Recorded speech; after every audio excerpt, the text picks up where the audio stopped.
Mesdames et messieurs, bonsoir. La télévision d'État en Arménie occidentale vous présente les nouvelles du jour. Voici le principal chapitre d'aujourd'hui. Le président de l'Arménie occidentale, Armenak Abrahamian, a prononcé les vœux de fin de l'année. En septembre, à la suite de la guerre déclenchée par l'Azerbaïdjan, des corps de militaires arméniens ont été tués dans les parties du territoire arménien envahies par les forces armées azerbaïdjanaises. Arman Tatoyan. L'Arménie a déposé une plainte contre l'Azerbaïdjan devant la Cour internationale de justice.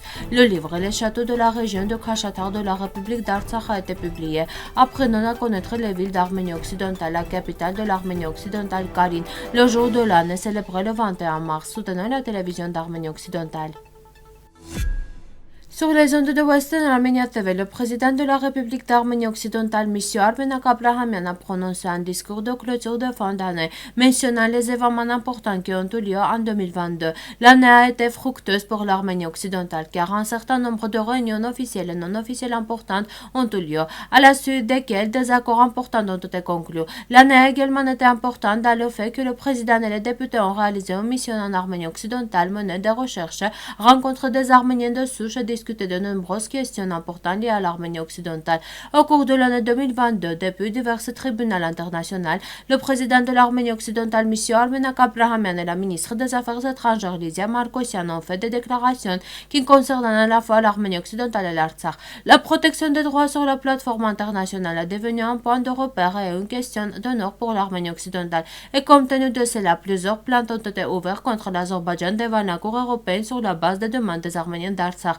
Et le gouvernement arménien dirigé par le Premier ministre Sedam Melikian s'est concentré sur la résolution des problèmes clés. Cette année, le travail de l'Assemblée nationale a également été apprécié. Au cours de ce second semestre de l'année, une conférence de 3 jours sur les défis de l'Arménie occidentale a été organisée avec les efforts de la présidente de l'Assemblée nationale, Nelly Haroutchounian, qui a réuni les députés de l'Arménie occidentale, des citoyens de différents pays du monde à Yerevan. Et grâce à des discussions constructives, une liste claire des choses à faire a été établie qui devrait être mise en œuvre en 2023. À la fin de l'année, l'Arménie occidentale a ouvert 3 autres plaintes contre l'Azerbaïdjan devant la Cour européenne, dont nous verrons déjà le résultat en 2023.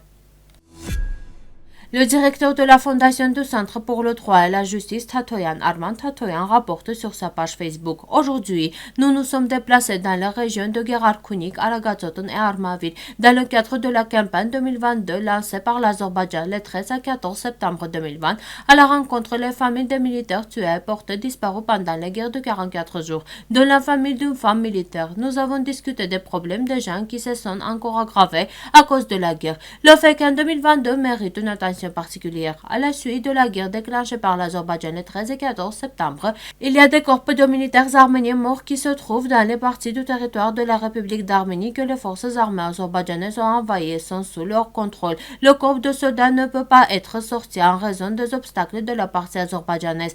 Naturellement, cette circonstance cause plus de douleur et de souffrance aux familles. Un certain nombre de problèmes ont été enregistrés sur place. La Fondation prendra des mesures pour les résoudre et contribuer. Des conseils juridiques et des directives ont été donnés si nécessaire. L'Arménie occidentale exprime ses problèmes à un haut niveau à partir de différentes plateformes qui sont graves et nécessitent des solutions coordonnées.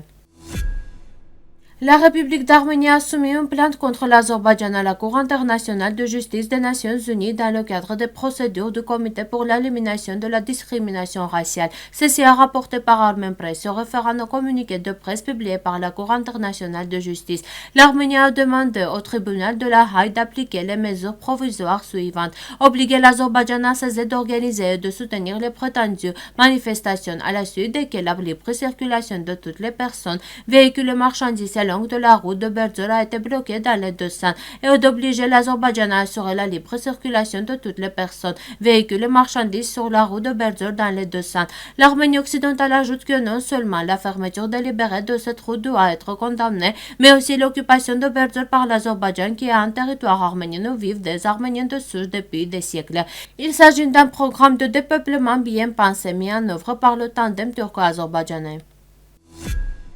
Le livre intitulé Les châteaux de la région de Khachkatar de la République d'Artsakh, écrit par Levon Makartchian, le spécialiste en chef du département de protection des monuments du service de protection de la réserve historique et culturelle des musées et de l'environnement historique de Sinok, et un certain nombre de scientifiques est consacré aux châteaux de la région de Khachkatar de la République d'Artsakh, exemplaires allant de l'âge de bronze et du fer à la fin du Moyen-Âge.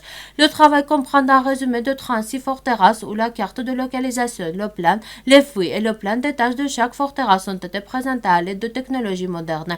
Le livre présente l'une des zones qui représente le mieux la construction de forteresses arméniennes en partant du fait que le Sunnik et l'Artsakh ont presque toujours conservé leur gouvernement local. Selon l'auteur, l'ouvrage donnera un nouveau souffle à l'archéologie militaire et paysagère de l'Arménie, à l'histoire du Sunnik et de l'Artsakh. Il pourra également être utile aux architectes. L'utilisation des technologies modernes facilitera la tâche de restructuration des forteresses. Karin, la capitale de l'Arménie occidentale, a joué un rôle important dans l'histoire de notre nation. C'est l'une des anciennes villes d'Arménie aux différentes noms à différentes époques. Théodosopolis, Arzurum, Erzurum, etc. Elle est située dans la partie du sud plateau de Karin Erzurum, sur la rive gauche de l'Euphrate, à une altitude d'environ 2000 mètres au-dessus du niveau de la mer. Lors de l'attaque d'Artsène en 1049, les Seldjoukides ont tenté avec insistance de capturer la ville fortifiée de Karin, mais ont échoué. Au début du XIIIe siècle, Karin fut soumise aux Acariens, mais dans les années 40 du même siècle, elle fut capturée et détruite par les Mongols, et à la fin du XIVe siècle par les Voyons de Lenk-Temur. Plus tard, au XVIe et XVIIIe siècle, elle était principalement sous la domination turque. Karin était avant tout connue comme une ville forteresse. Les forteresses de Karin et de Kars étaient réputées en Orient pour leur force. L'une des autoroutes reliant l'Est à l'Ouest passait par Karin Erzurum. Au XIXe siècle et au début du XXe siècle, la ville comptait plusieurs marchés et ventes auberges ainsi que des dizaines d'artisans. À la fin du XIXe siècle et au début du XXe siècle, il y avait un certain nombre d'écoles arméniennes de différents types à Karin. Parmi eux se trouvait l'école mère centrale, l'école Sanassarian, Mosserian, Terazarian, les écoles de traduction. Un certain nombre de monastères et de lieux saints étaient situés à Karin. Comme la population arménienne d'autres villes et des milliers de villages d'Arménie occidentale, les Arméniens de Karin ont également été massacrés. Les génocidaires turcs ont détruit une partie des Arméniens du temps d'Abdul Hamid II en 1895 à 1896 et à l'autre partie a été massacrée en 1915 pendant le génocide. Les survivants ont été déportés dans différents pays. À la veille du massacre, il y avait environ 25 000 Arméniens à Karin. L'année suivante, en 1916, il n'y avait plus d'Arméniens de langue arménienne là-bas. Depuis la conférence de Saint-Rémy en avril 1920, Karin est considérée comme la capitale et le siège de la direction de la République d'Arménie occidentale. Kurm Harut Arakelian a présenté le calendrier arménien où vous ne trouverez pas le 1er janvier comme nouvelle année. Le nouvel an sacré arménien est le mois d'Arek et le jour d'Arek le 21 mars à l'équinoxe vernal. Les détails du calendrier arménien sont présentés sur notre site web.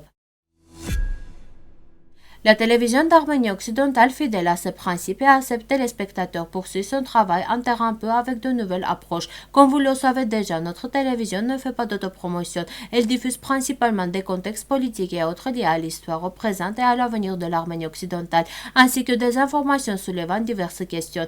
Nous présentons également la transition politique du président de la République d'Arménie occidentale, du gouvernement, de l'Assemblée nationale et d'autres structures de manière transparente et accessible. Chers compatriotes, avec votre soutien, les possibilités de notre télévision seront encore élargies et renforcées. Nous sommes forts ensemble. Merci de votre fidélité. À la fin de notre émission, vous pourrez profiter d'une performance musique folklorique des Arméniens. Vous pouvez écouter la version complète de la musique sur notre site web.